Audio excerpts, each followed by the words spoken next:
Bismillahirrahmanirrahim. An Abi Dzaril Ghifari radhiyallahu anhu anin Nabi sallallahu alaihi wasallam fi ma yarwihi an Rabbihi azza wa jalla annahu qala. Dari Abu Dzar Al-Ghifari radhiyallahu anhu dari Nabi. Nah, ini gayanya macam-macam hadis ya. Jadi ada tipe macam-macam hadis.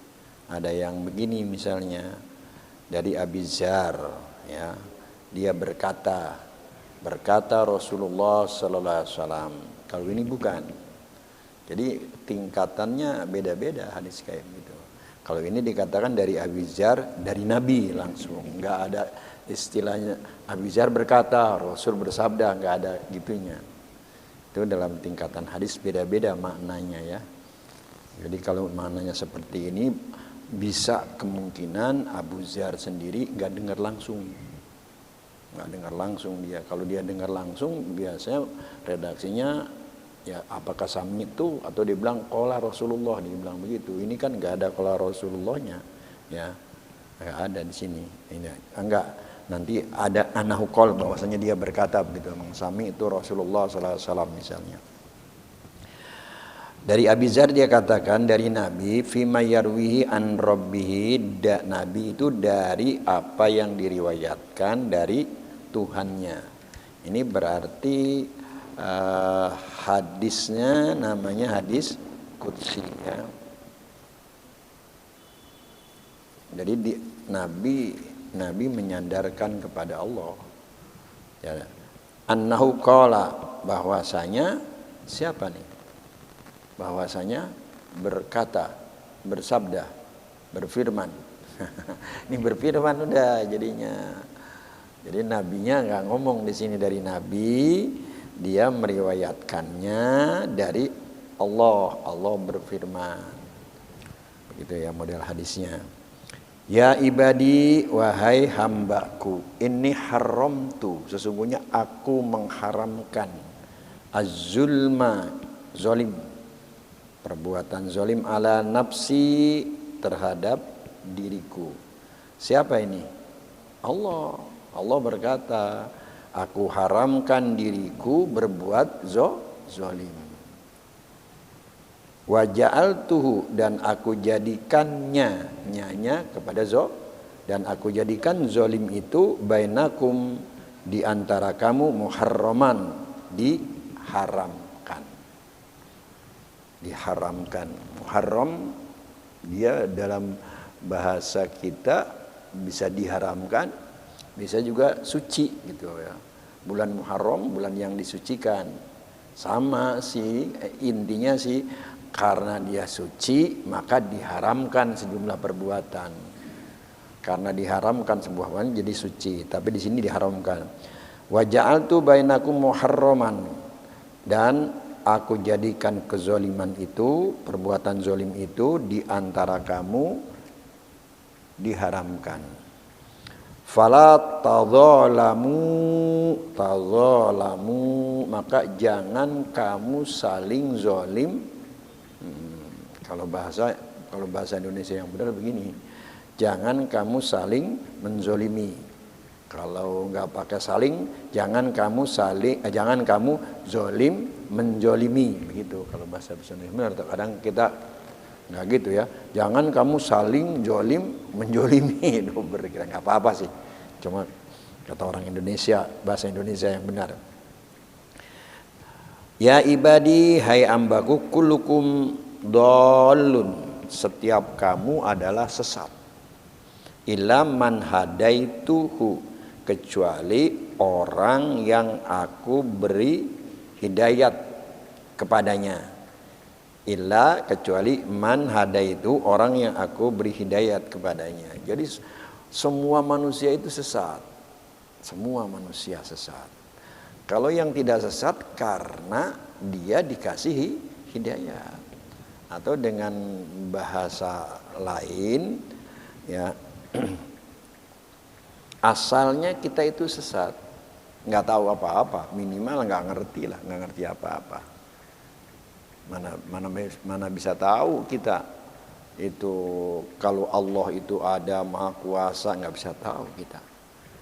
Tapi kita bisa tahu dengan melalui belajar. Itu belajar itu atau kita ngaji itu adalah cara Allah memberikan hidayat kepada kita. Caranya seperti itu. Pada dasarnya sesat. Pas tahduni, maka mintalah kamu hidayat kepadaku. Ya, ahdikum, pasti aku berikan hidayat. Begitu. Ini masalah lainnya nih. Jadi artinya begini. Semua orang itu sesat. Yang bisa memberikan hidayat hanyalah Allah. Minta dong kepada Allah. Begitu maksudnya di sini. Minta kepada Allah, pasti aku kasih hidayat. Hidayat macam-macam ya. Jadi ini artinya menyuruh kita untuk selalu minta hidayat. Saya sudah jelaskan hidayat itu bertingkat-tingkat. Puncak daripada hidayat adalah dibimbing oleh Allah. Udah dituntun oleh Allah, puncaknya itu. Karena ada hidayat berbentuk ilmu, baru tahu doang. Nih jalan yang benar, nih jalan yang salah. Tapi orang yang dikasih tahu hidayat ilmu itu belum tentu bisa melaksanakannya. Belum tentu bisa melaksanakannya. Nah, itu perlu hidayat lagi dari Allah. Jadi namanya hidayat ilmu. Nah, paling tinggi hidayatnya adalah dituntun oleh Allah. Kita ya, kira-kira gitu gambarannya ya. Jadi bukan sekedar tahu saja.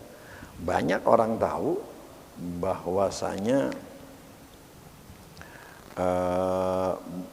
dalam kita melakukan ibadah puasa, kalau kita mengeluarkan kata-kata yang kotor, pahala puasa kita nggak dapat. Banyak orang tahu, tapi dia nggak bisa, tetap aja dia berkata kotor. Itu namanya hidayatnya hidayat ilmu, dia dikasih tahu.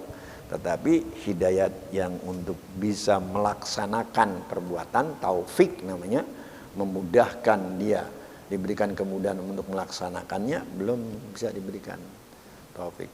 Karena itu ada yang berkata, sebenarnya kalau dilihat dari segi proses terjadinya, itu hidayat dulu, ya hidayat ilmu dulu, baru taufik. Tapi kita kan ngomongnya bukan begitu, taufik dulu, baru hidayat. Kemudian kita mendapat taufik dan hidayat begitu. Nah kalau memang dibilang seperti itu, taufik artinya diberi kemudahan kita untuk bisa melaksanakannya. Nah hidayatnya hidayat yang tadi dalam pelaksanaannya benar-benar diarahkan oleh Allah Subhanahu wa Ta'ala. Ada ulama kasih gambaran begini. Gambaran ya, kita tahu nih kalau kita itu mau ke Bandung arahnya di sana, kita tahu gitu. Itu berarti kita ilmu. Sekarang kita mau pergi ke Bandung, seperti apa hidayah puncaknya? Tiba-tiba ada orang, mau kemana Pak? Mau ke Bandung. Saya juga mau ke Bandung, ayo ikut mobil saya. Itu udah pasti sampai itu.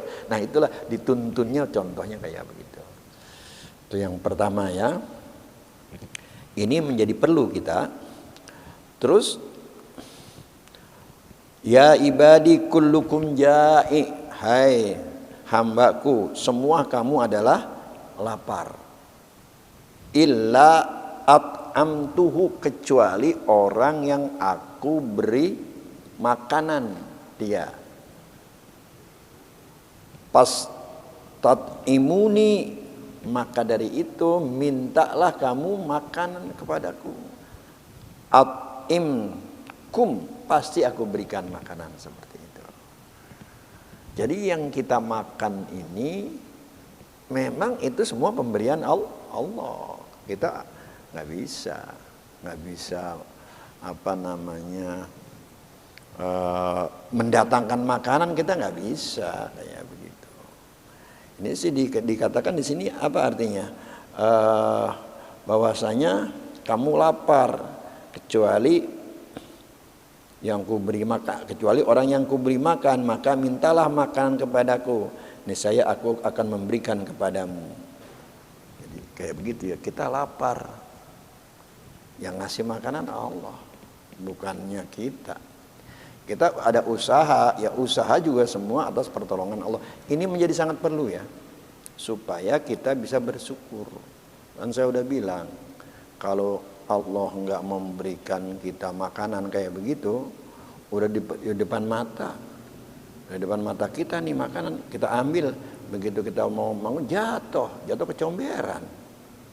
Nggak, itu memang bukan rezeki kita, itu bisa aja begitu. Jadi pada dasarnya nggak usah kesel kita kalau jatuh kecomberan, sial banget gua, wah tambah sial kita. Emang udah tentukan sama dia begitu, bukan rezeki kita, adem pikiran kita, nggak kesel. Kalau kayak tadi kan kesel kita, pikiran kita. Kesel itu kan berarti nggak nyaman. Udah pertama kesel. Kedua kali juga kalau memang kita sudah sampai tingkat ma'rifat yang hakiki kayak kemarin, berarti kita kurang adab sama siapa? Sama Allah. Nggak beradab. Itu kan atas kehendak Allah juga, kita nggak beradab. Kayak gitu. Paling rendah tingkat kita seperti apa? Emang gak rezeki gua gitu jadi adem pikiran kita ya, kan kita kayak gitu. Kemudian dikatakan ya ibadi kulukum arin, setiap kamu adalah telanjang, ilam man kasautu, kecuali orang yang aku berikan pakaian, pas taksuni aksuku, maka mintalah kamu pakaian kepadaku, pasti aku berikan pakaian itu ya. Aku akan beri. Jadi masalah-masalah yang kecil aja, kalau orang bisa menyadari bahwasanya dia tidak bisa berbuat apa-apa, sebetulnya kita tahu kok, la haula wala quwata illa billah, kita nggak bisa buat apa-apa. Kalau kita bisa ngapa-ngapain aja memang dengan pertolongan Allah, kita sadari kayak gitu. Walaupun tingkat kepercayaan kita macam-macam ya. Ada yang masih itu teorinya memang menjadi rame, artinya banyak ulama beda pendapat. La haula wala quwata illa billah, tidak ada daya upaya kecuali dengan pertolongan Allah. Sampai sejauh mana? Apakah sampai ketidakberdayaan kita sampai titik nol? Nggak berdaya sama sekali. Tapi kenyataannya kayaknya berdaya gitu ya. Nah kalau berdaya itu Allah berikan kekuatan kepada kita untuk bisa berdaya gitu ya, bisa berbuat kayak begitu. Jadi Allah berikan kekuatan yang kita lakukan itu, kemampuan kita bicara seperti ini Allah berikan kepada kita begitu. Nah sampai di situ juga masalah juga sebetulnya. Jadi kalau begitu kita punya dong kemampuan yang Allah berikan, begitu ya. Kita punya dong kemampuan, walaupun kemampuan itu Allah berikan. Apa seperti itu? Ahli sunnah nggak bilang begitu, itu Mu'tazilah yang bilang begitu. Dianggap oleh ahli sunnah itu kita itu masih berserikat kita. Jadi kita kayaknya masih menyekutukan Allah juga. Memang saya bisa mampu berbuat, tetapi perbuatan saya itu karena diberikan kemampuannya oleh Allah. Jadi saya punya kemampuan sampai begitu. Tapi ahli sunnah mengatakan enggak. Memang kita diberikan kemampuan oleh Allah, tapi kemampuan kita enggak bisa berbuat apa-apa ya untuk bisa menghasilkan sesuatu, kecuali nanti kalau takdir Allah telah menentukan kepada sebabnya. Ini lebih panjang dah ya, mungkin kita bisa bahas lagi nanti ya yang akan datang. Sekarang kita baca dulu semuanya. Ya ibadi innakum tukhti'una, sesungguhnya kamu itu adalah berbuat salah, akhto'a, berlaku salah. Billaili wan nahar, malam dan siang. Memang saya bilang gaya bahasa Arab begitu ya. terbalik dengan gaya bahasa kita. Bukannya dia salah, emang budayanya dia kayak begitu. Jadi kalau dia bilangnya malam dan siang, kalau kita siang dan malam, itu gaya bahasa kita. Dia enggak malam dan siang, kesana kemari. Kalau dia kemari kesana, ya. Jadi kemari kesana. Dulu malah bajunya aja juga kancingnya sama kita beda. Kancing bajunya beda sama kita ngiri. Kalau soal lainnya seperti kendaraannya juga setir kiri, dia banyak ya, Eropa juga setir kiri ya. Tapi memang begitu gayanya.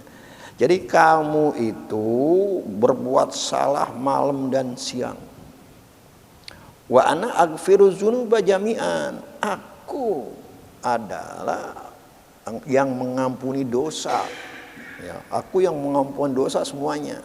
Kalau kamu berbuat salah, nggak ada yang bisa ngampuni dosa.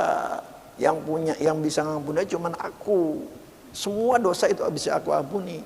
Karena begitu, pastaghfiruni, maka minta dong ampun kepadaku.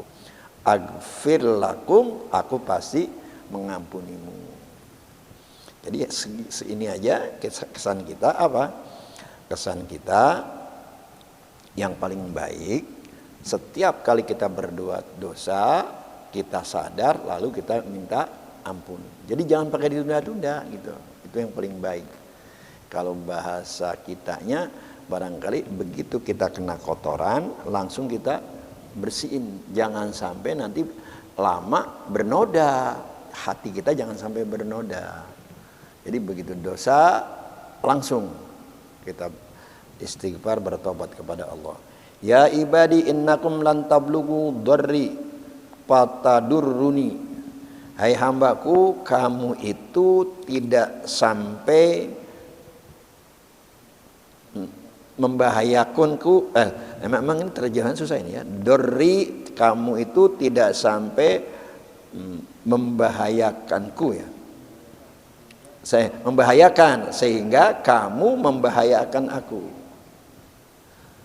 Kamu tidak sampai membahayakan sehingga kamu membahayakan aku. Bahasanya begitu ya. Maksudnya begini sih kalau maksud kalimatnya, kamu gak bakalan bisa membahayakan aku. Gak akan bisa membahayakan aku. Ini juga pengertiannya bisa membahayakan aku, pengertiannya nggak sama dengan pengertian kita ini. Nanti aja saya. Walan tablughu naf'i, begitu. Dan kamu tidak sampai memberi manfaat, ya bukan. Kamu tidak sampai bermanfaat, fatan fauni, sehingga kamu memberi manfaat kepadaku. Sama ya dengan yang tadi ya. Kita nggak sampai bahaya. Kalau kira-kira begini dah, nggak punya kita kemampuan untuk memberikan bahaya sehingga kita membahayakan Allah. Kalau manusia, kita nggak sampai mempunyai suatu kemampuan memberikan manfaat sehingga kita bisa memberikan manfaat kepada Allah. Kita lanjutkan aja hadisnya, nanti dari sini saya singgung sedikit. Bisa kita paham. Ya ibadi law anna awwalakum wa akhirakum wa insakum wa jinnakum kanu ala atqa qalbi rajulin wahidin minkum. Ini udah kita baca ini ya kemarin di Kirtos ya. Iya, Bapak nggak tahu juga ini. Hai hambaku, seandainya orang yang pertama kamu sampai orang yang terakhir. Yang pertama kamu dan yang terakhir dari bang insaku manusia, jinnakum ataupun jin. Kanu ala atka qalbi rajulin wahidin adalah termasuk orang yang hatinya paling bertakwa, begitu terjemahannya apa itu? Terjemahannya apa? Maksudnya begitu maksudnya. Orang yang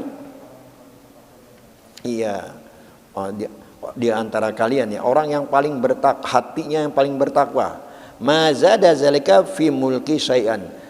Tidak bertambah yang demikian itu, yang menjadi hati orang yang paling bertakwa di antara kita itu, fi mulki dalam kekuasaanku, dalam kerajaanku, dalam kekuasaanku syai'an sedikit pun.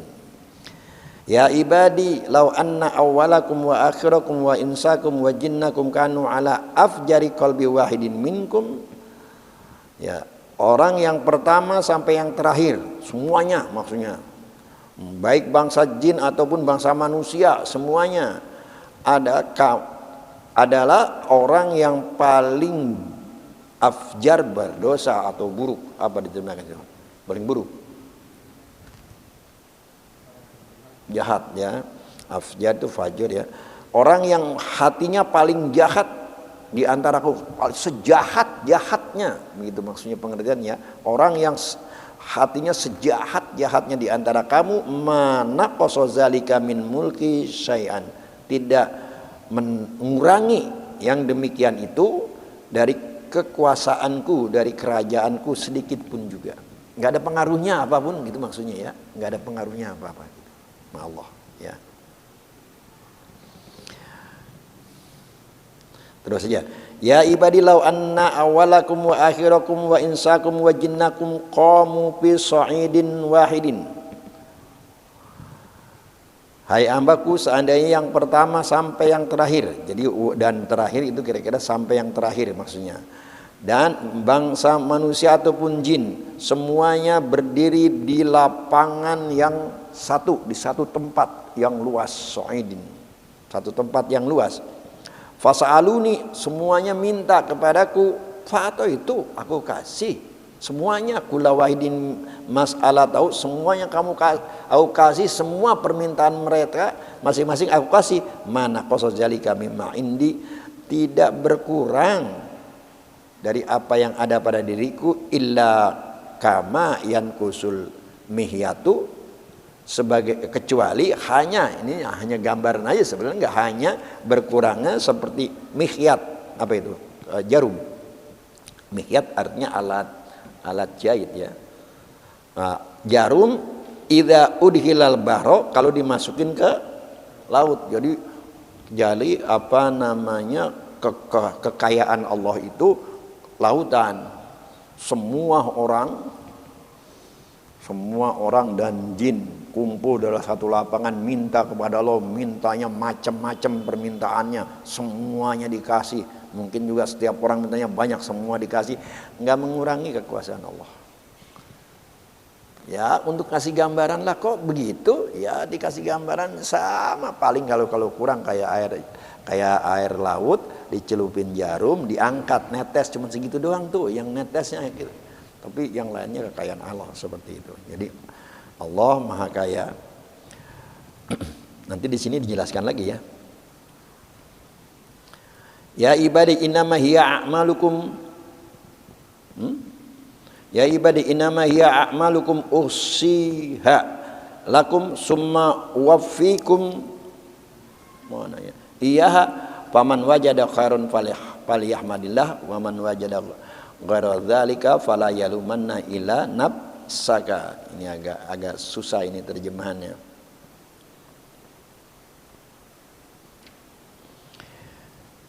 Ya ibadi innama hiya a'malukum uhsikum. Hai hambaku, sesungguhnya perbuatanmu itu uhsiha, aku tulis lakum ya. Semua wafikum, kemudian aku penuhi ya. Aku penuhi, aku balas, kemudian aku balas kepada kamu, iyahu kepadanya. Faman wajada khairan, maka siapa yang mendapatkan kebaikan, faliyahmadillah, maka ucaplah alhamdulillah. Wa man wajada ghairu dzalika fala yalumunna illa nafsak. Siapa yang mendapatkan bukan begitu, maka jangan kamu celak kecuali dirimu sendiri. Ini hadisnya ini luar biasa sebenarnya hadis ini ya. Jadi kesimpulannya begini. Kita itu sangat membutuhkan Allah. Kecilnya kebutuhan kita, paling kecil banget kebutuhan kita itu semua diberikan oleh Allah. Sekecil kayak gitu. Semua pemberian Allah, bukan hasil usaha kita. Itu yang pertama. Yang kedua, Allah itu maha kaya. Pengertian maha kaya artinya tidak butuh apa-apa. Allah itu maha kaya, tidak butuh apa-apa. Dan juga dia dapat berdiri sendiri, tidak terpengaruh oleh apa-apa. nggak ada terpengaruh oleh apa-apa. Jadi kalau tadi dikatakan mungkin kalau semua orang kumpul untuk mencelakakan Allah, nggak bakalan bisa, karena Allah nggak ada terpengaruh apa-apa. Atau untuk membuat manfaat kepada Allah, nggak bakalan bisa. Atau bahasa lainnya begini nih, ini kok di sini hadisnya kayak begini ya. Kalau semuanya orang ibadah kepada Allah, satu aja nggak ada yang nggak ibadah, semuanya taat, nggak menambah kemuliaan Allah. Kalau semua manusia dan jin dari awal sampai terakhir semuanya nggak ada yang beribadah kepada Allah, durhaka, tidak menambah kehormatan, tidak mengurangi kehormatan Allah, karena semuanya nggak ada pengaruhnya bagi Allah. Jadi ini akidah yang paling dalam, akidah yang paling dalam, nggak ada pengaruhnya sama Allah. Ya apa pengaruhnya, manusia ini hanya makhluk Allah yang paling kecil, ya kecil sekali kan dibandingkan dengan yang lain. Yang saya gambarkan aja begini kok ya, bahwasanya ternyata langit itu saja, alam semesta itu saja, planet-planetnya bukannya ribuan, bukannya jutaan, miliaran.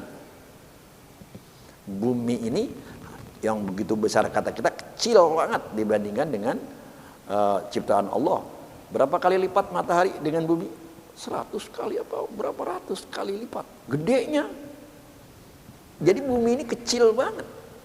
Lah kalau bumi aja kecil banget di Allah, apalagi Asia Tenggara. Kalau Asia Tenggara lebih kecil lagi, apalagi Indonesia. Indonesia kecil lagi, apalagi Kampung Baru. Kampung Baru kecil, apalagi kita. Kayak apa kita kecilnya ya. Jadi nggak ada apa-apanya sebenarnya kalau dilihat dari kekuasaan Allah Subhanahu wa taala. Jadi semua itu tidak mempengaruhi Allah.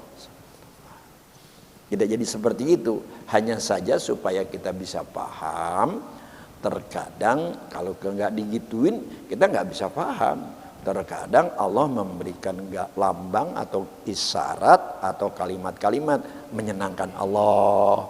Allah murka, kayaknya kan Allah murka, kesel tuh ya, berarti ada pengaruhnya. Itu mah supaya kita paham. Begitu kira-kira caranya ya. Kalau Allah murka, pengertiannya itu mah Allah sih nggak jadi kesel dalam arti kata kayak kita ada pengaruhnya. Pengertiannya itu nanti kalau namanya Allah murka itu akan berakibat kepada membahayakan diri kita, membahayakan diri kita. Contoh yang paling biasa saya sampaikan, yang paling mudah kita pahami adalah kalimat idza arada syai'an ayyakula lahu kun fayakun. Kalau Allah menghendaki sesuatu, ayyakula lahu, dia cuma bilang kun, jadi, fayakun, maka jadi. Itu hanya contoh yang paling mudah supaya akal kita bisa mengerti dengan proses alam yang ada, yang sebenarnya apa begitu? Kagak. Enggaknya gimana sih yang sebenarnya begitu? Sebabnya begini, kalau Allah pengen menciptakan sesuatu, katakanlah Allah ingin menciptakan manusia ya, dia bilang jadi kamu rojak, jadi. Kalau Allah pakai ngomong begitu, berarti Allah masih membutuhkan kata-kata jadi. Ya, ngerti nggak maksud saya? Jadi, berarti untuk menciptakan Allah masih membutuhkan jadi. Padahal Allah nggak membutuhkan kayak begitu. Tapi supaya kita bisa tergambar dalam pikiran kita, semudah itu, secepat itu Allah menciptakan sesuatu, gimana dong kalau nggak diredaksiin kata ya rodasen ayat lahu kun fayakun, bagaimana kita bisa pahami? Begitu kira-kira yang harus kita pahami. Yang jelas Allah tidak ada pengaruhnya apa-apa.